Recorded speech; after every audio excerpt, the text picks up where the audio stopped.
Hello traders, and welcome to Trading the Trend. I am Dennis, and this is my weekend report for week ending September 9th.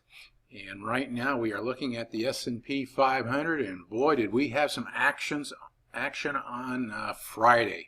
You see this big down candle, weekly candle, all of that happened on Friday. And if we look at the daily, there it is, big. We gapped open down, and it was just down the entire day, and we finished right at the very low. If you look at percentages, the S&P 500 was down 2.45%, the Dow was down 2%, NASDAQ down 2.5%.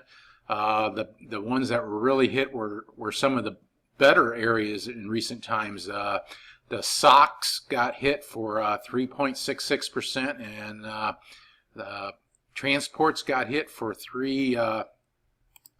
there's transports.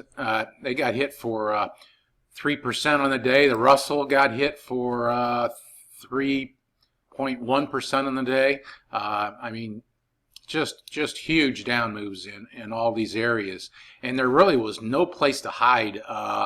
The only areas I saw that were positive were anything that was invested in the dollar. The U.S. dollar was the leading currency on the day, and like if you were invested in treasuries, here we go, treasuries, they were up quite a bit on the day.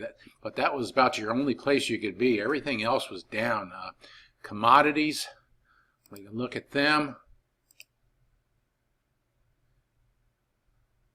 We'll start out with oil. Oil for the week was up a bit, but on the daily it was a big down candle. If you look at the gold miners index, which I've been following, it was down huge on the day. I mean, this doesn't look terrible on the weekly, but this entire down move all happened on Friday. We were coming off that nice pin bar reversal, so early in the week it was looking really good, and then Friday we just get hit hard.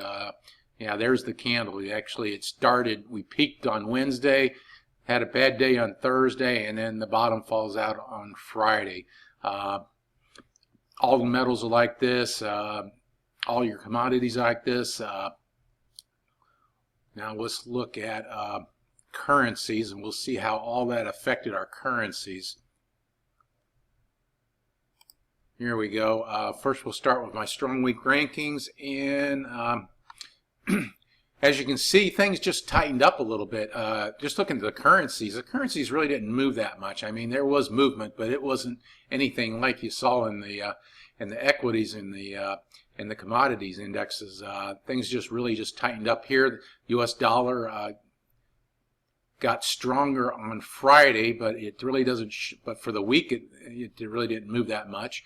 It actually, for the week, was weaker against the yen. We've seen NASDAQ and the pound pull back a little bit. I guess the biggest mover might have been the Aussie. It got hit pretty hard.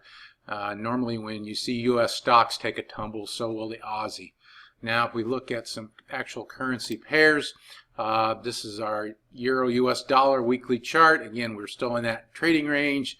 Very little happening. We did have, you look at that on the daily.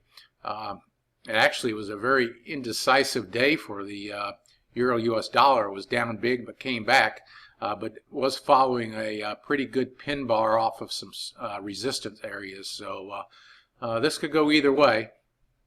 Let's look at the Aussie. That's where things really got ugly. If we actually look at it on the weekly first, you see they have that great big pin bar for the week. We got right up into this area where price has been being rejected before, and again it rejects. It really looked good earlier in the week. If you look at it on the daily, I mean, after that big move on Tuesday, things were really looking good. Early in the day on Thursday, we get above 0.77, and this thing looks like it's ready to go, and then it just reverses, and then we get the follow through reversal on Friday.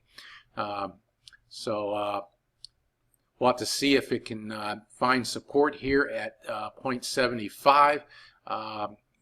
Certainly it could drop all the way down here to the 200 moving average. What I'm going to be looking for in this coming week is is some follow through and then a reversal back into the direction of longer term trends. It is common for when stocks have a very bad Monday that they finish up for the week. So if we have another bad Monday where stocks sell off again, I will probably be a buyer on the lows at the end of the day, and then maybe we'll see a reversal.